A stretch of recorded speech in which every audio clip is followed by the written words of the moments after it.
All right. Well, thanks for joining us today. I'm excited because I have Crystal with us, a manager, and she's been with us quite a while, but also is a professional delivery person by day and also delivers for us in the evenings. And we thought we would sit down with Crystal and just go through really some basic driver training and some good tips that I think will help you in the role. First of all, front of the house versus back of the house. Driving is in the back of the house, but what makes driving different, Crystal, with the back of the house? What do they do that's different? So compared to the other departments in the back of the house, the driver has more contact with the customers. So you have to have that professional look, that professional ability to speak to customers and keep them happy. Yeah, it's important. I think that's blown off in the back of the house is how important the driver role is to making customers happy. So with that, I want to kind of go through our list of training here. And I think it's just important that we wow the guests every time, whether that's in the front or the back. When we're making connections with guests, there's ways to wow them, even when taking a delivery.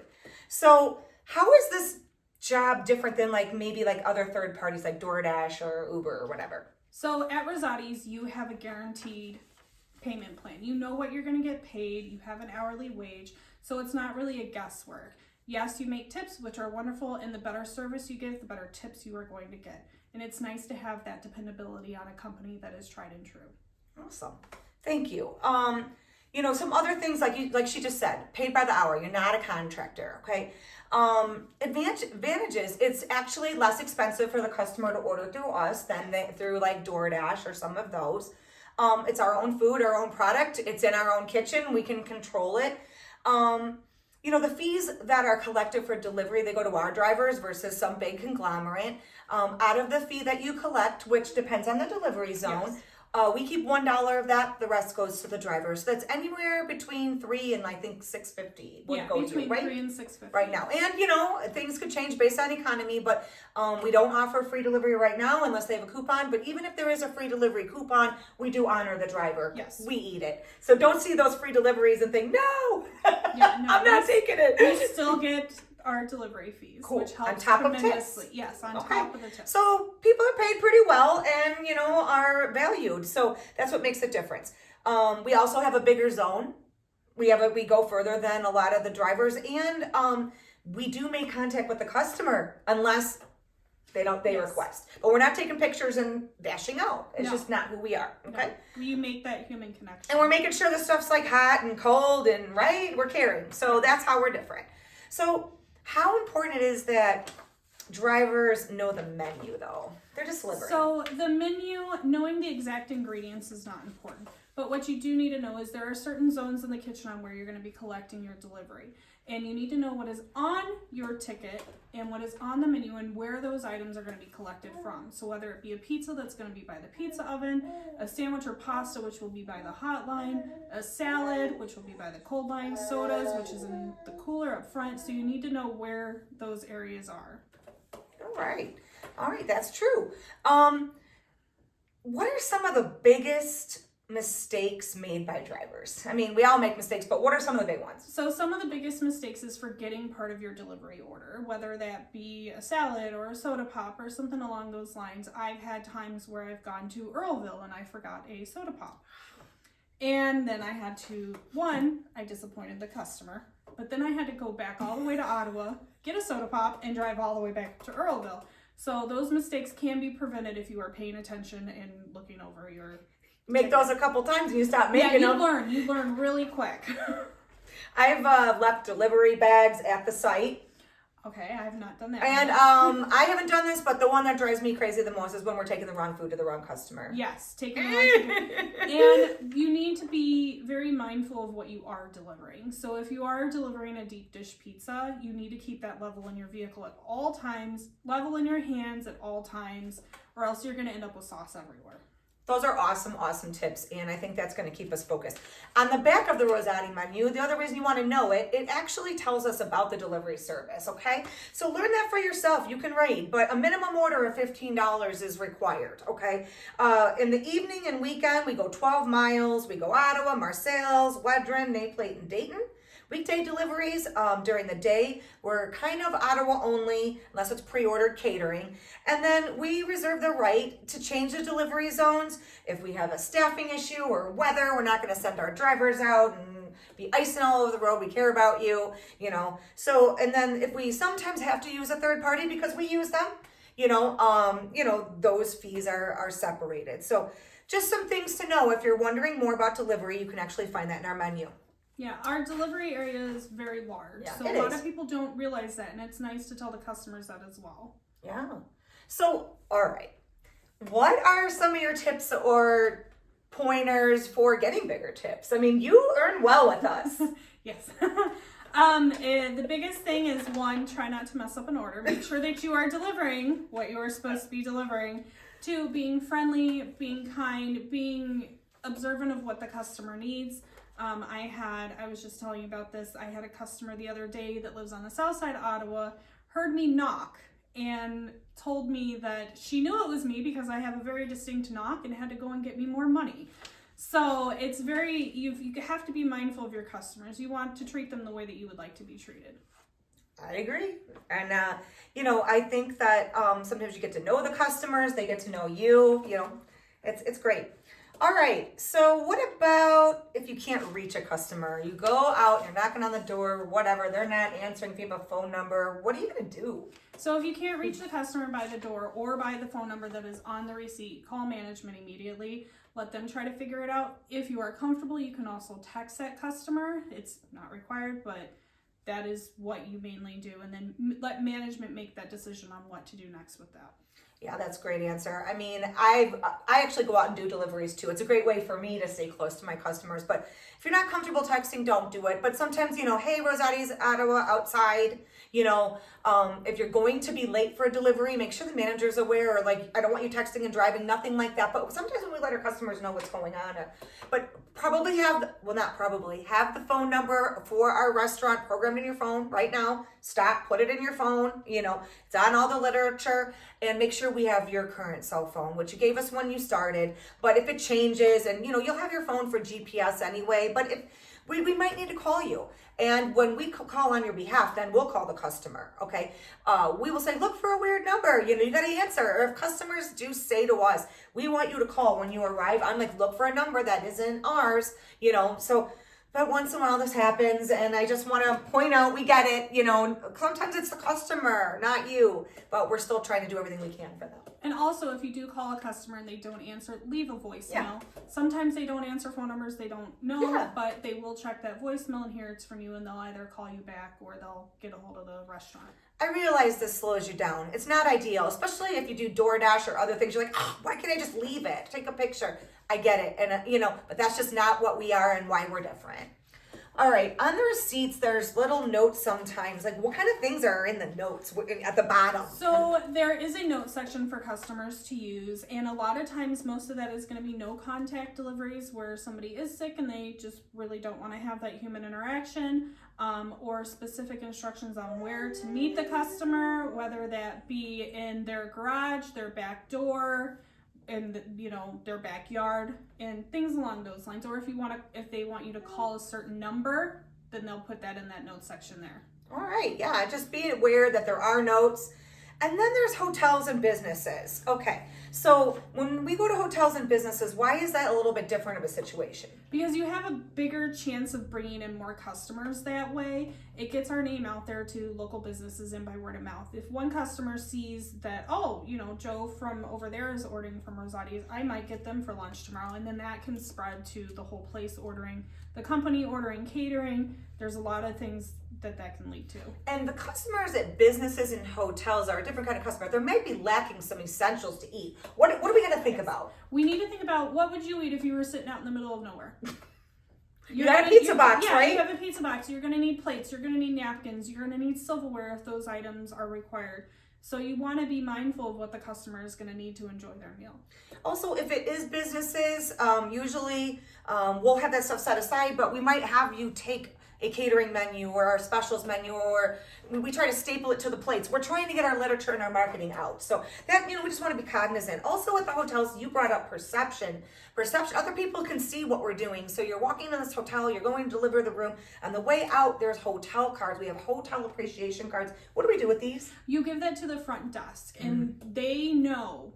They want these. Why? What do they want? Why do they care? What do they want this for? They collect those, and then they have an opportunity of ordering from us for a discounted rate. Yeah, they get free food. Every 10 cards, they get a free pizza, and then they'll order, and then you'll have to take them the pizzas. And that's a great time to connect too. Do you need more menus? Stuff like that. I know you think that's not my job. Yeah, it is.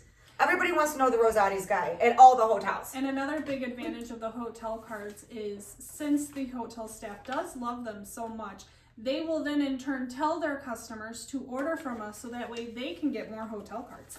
Yeah, thank you. What kind of other coupons and stuff are in people's hands? Like, what other kind of stuff are you collecting? There's a multitude of different coupons. You've got box tops, which come from the pizza boxes that they can cut off and get the 50% off. They have mailer coupons that you get. If they've won bar bingo or trivia, then there's coupons there. If there's fundraisers, there's coupons from that. So any kind of coupon that you get, you treat as cash and you turn it in at the end of the night. Perfect. That's the thing. We just want to know, or they're calling on the phone, but make them turn them in too, versus them using them 22 times. Yes. We got box toppers, and then the drivers don't take them, and then they use them again and again, and they're getting every pizza for 50% off. Don't want that either. No, you treat the coupons as they are. Yeah, cash. thank you. That's true.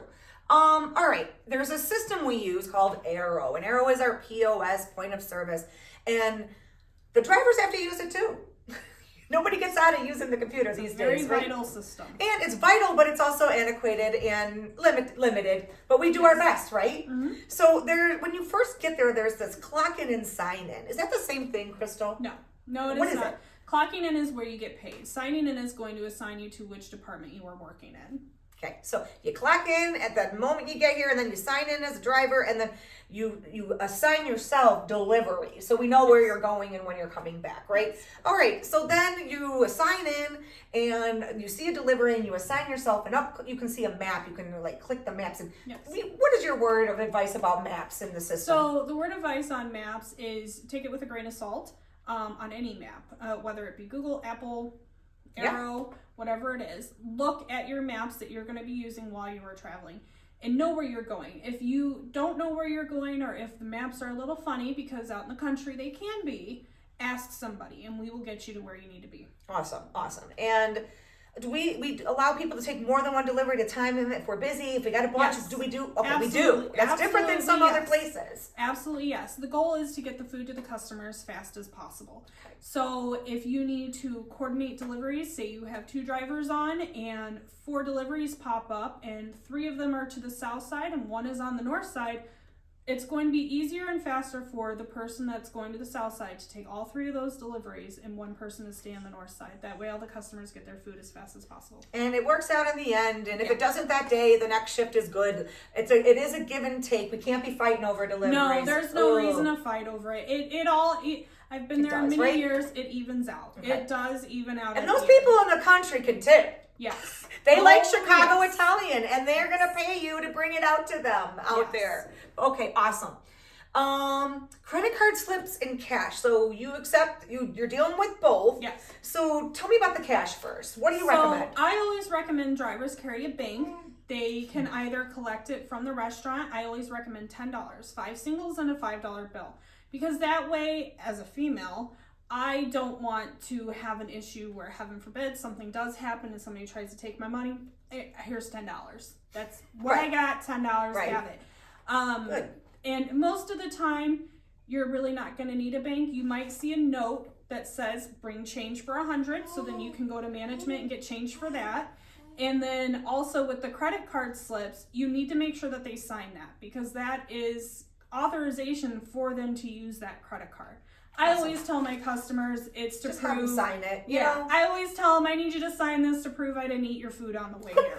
You know what? That's a good one because you feel kind of awkward in that, especially if they've already tipped. Yeah. All right, so on here, like this one I had here, it shows that the tip is pre-printed on there. So since it's pre-printed, like the computer already knows about it and you don't have to enter it. But what if someone writes the tip in? Yeah, so on the deliveries that have a write-in tip, at the end of the night, you'll go to your driver summary and you will see on there all the way to the right, there'll either be a P, which I call pending, or a C, which I call complete. You want to make sure that everything has a C on it so that the system knows that all the tips have been entered in. So you'll go to that check number and you will enter in the appropriate tip amount, whether that's no tip or whatever tip it was. You need to enter that in. And you always put in the total. You do not put in the tip amount because That's confusing, I get it. people cannot math. No. So you Like on always this put one, the this total. was a catering one that I took. The subtotal was like $218. They left me a $40 tip. There's also this thing that's listed as a convenience fee. That can be confusing to a customer. If they see a convenience fee, how would you describe that? So a convenience fee is basically for them using their credit card. Yeah. And it's common in a lot of places. You will see that if you pay attention at gas stations, other restaurants, shopping centers, that convenience fee is on there because it costs money to use credit card systems. So that is what that convenience All right, fee is. and one of the things is that we're dealing with on the front end, on the phone, or when they order online, is they are presented with this information up front. If you're paying cash, it's this total. If you're paying by credit card, they are told about the convenience fee or the processing fee, and we ask again for a tip if we can get it. If there isn't a tip, 9 times out of 10, it's because they want to tip you in cash, or they, for some reason, are going to write it in, or someone else is signing, or who knows? There could be a array of different issues. But there has been once in a while where they think the convenience fee is a delivery fee or whatever. If that's some continual problem, we deal with it. We don't want people losing out. But this is not an ongoing thing. But I just want to make sure it's clear to you so you don't think that that's like a given gratuity or tip. No, It's not. but another good thing is that if there is an issue to where the customer cannot tip extra, Yeah. for whatever reasons, you know, that you have Right. people That's it. out They there don't- that they cannot don't, tip or extra, you always have that assurance of that delivery fee. on Right, your cover your gas, cover your time. Yeah. You should do pretty well. And like she was saying, on this one, they left $40 tip. That's yay. But I would be entering the full amount. So on that enter line, I put in the 2, 6, 8, and then it'll like verify, oh, did you want $40 tip? Yes. So you're not just putting the 40, you're entering Correct. the total, which Yes. is what you were explaining. So The this total that's amount that is charged to that credit card, yes. awesome. Cool. We're wrapping this up and we appreciate everybody's patience as we go through it. So, okay, we just talked about tips. All right. So then like it's the end of your shift and you're getting ready to clock out. And what do? You sign out and then what do? You clock out. So you don't sign out first. So the way that you are going about your end of shift duties is you gather all of your money and all of your tip receipts, and then you will click on your name in the POS system and you will print out your driver report. Oh, right. Once you print out your driver report and all of those P's are C's, you will go ahead and take all of your credit card receipts. And We got your cute granddaughter in the background. Hey, this is live, man. Sorry. It's cute though. See, we're a real family here. I'm not kidding. Very All right, so nice you family. so you're taking your You P's take and your C's. Yeah, you get your P's and your C's in order, and then you're gonna take all of your credit card slips. You're gonna put them in numerical order. You're gonna staple your sheet to that, and then you will go to management, and then they will Give you money give or you you'll money, turn or it you in. will turn in money, and then you go ahead and you log out, and then you clock out. Okay, when you clock out and there's a tip screen, what are you doing? You are going to enter in all of your cash tips. Because it knows about the credit Yes, cards. it's All right, where are the credit card tips? So All you're right. going to enter in all of your cash tips. excellent. Which is easy to keep track of because if you have a $10 bank, just deduct $10 and the rest are your tips. That's right. Cool. Well, I appreciate you kind of going through how to use Arrow a little bit, and it can be cumbersome. Ask for help if you get stuck on what buttons, but that's a good overview, I guess I should say. All right, catering. One last thing on the catering and businesses I was thinking about.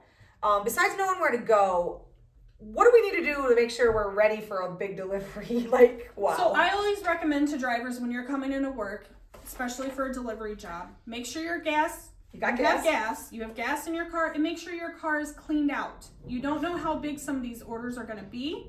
So it could be as simple as 1 pizza box or as big as 30 pizza boxes. You just don't know.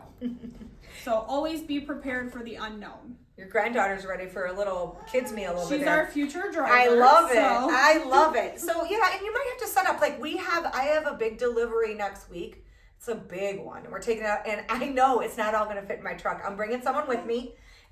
We're feeding 80 people lunch, and we have to do some setup. And there's a beautiful tip on it, and those are, we're doing more and more of those. But, that's the kind of stuff, you have to think ahead. Oh, boy. Boy, does your car smell delicious on the way to those deliveries, too. Yes, it does. Yummy, yummy. Okay, so just some random other expectations, and we're just going to wrap this up. Thank you for your attention. But I guess the first thing is, we're feeling cheesy, but we are wearing our uniform shirts, wearing something recognizable.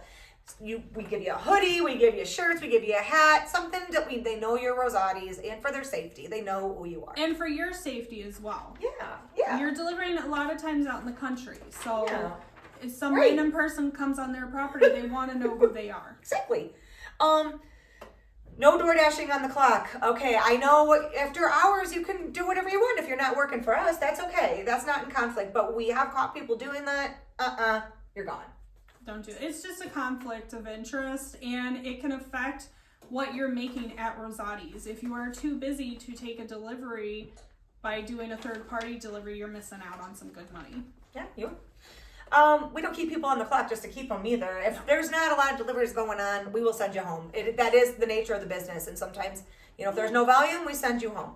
Wrapping up, there will be a sheet that you have to sign. It's an expectation sheet. And this is a back of the house expectation sheet. There's one for the front and there's one for the back. So because you're not a contractor and you're not a door dasher and you work for us and you're making way over minimum wage, I promise, we expect you to do stuff when you're not out on a delivery. And being cross-trained, some of our drivers want to do more. They want to drive, but they also might want to have shifts inside the restaurant. We have multiple people that are cross-trained. We have multiple people that just want to drive. But even if you're just a driver, when you come in, if you don't have a delivery, sleeping in your car, video chatting your friends or playing games on your phone or watching movies on your phone, that is not what we're paying you to do. No, you're at work. There's always something to do, whether it's cleaning, helping out, learning a new task, whatever it may be. There's always something to do. So you were banned from dishes. I don't know why, but whatever. But she answers phone. She's actually a manager in the front. I can bring her in. So this woman can do almost any task, but except dishes. And I don't know. That must have been a one-off. But okay, that's fine. But we all have different skills. So we make this huge list of things, and you can read it yourself. But some of the things are, some people are better equipped talking to people, taking a food order. And that's just like if the phone is ringing in the back because the person's on the front is on the phone and taking care of guests, and it's like third, fourth ring, boom. And this is an area you're trained. We pay more to people that have more skills. We pay them more money per hour. But it's also like doing the frozen food prep. We might have you wear gloves and bag fries. We might have you do some dishes when we're slow. Organize or stock or put truck away, or maybe if you like to make pizzas. But, some of our guys are clocked in as cook and then take some deliveries because we're not that busy. So the more we can make you make money and be efficient and cross-trained, we want to do it. But I just want to be clear, Yes. This is not just hanging out this is not a DoorDash thing. The more you know, the more you can make. Yeah. That's what I always say. Any other words of advice? It's a family. Treat it as a family. Be vigilant. Don't be afraid to ask questions. The only dumb question is the one you don't ask. Yeah.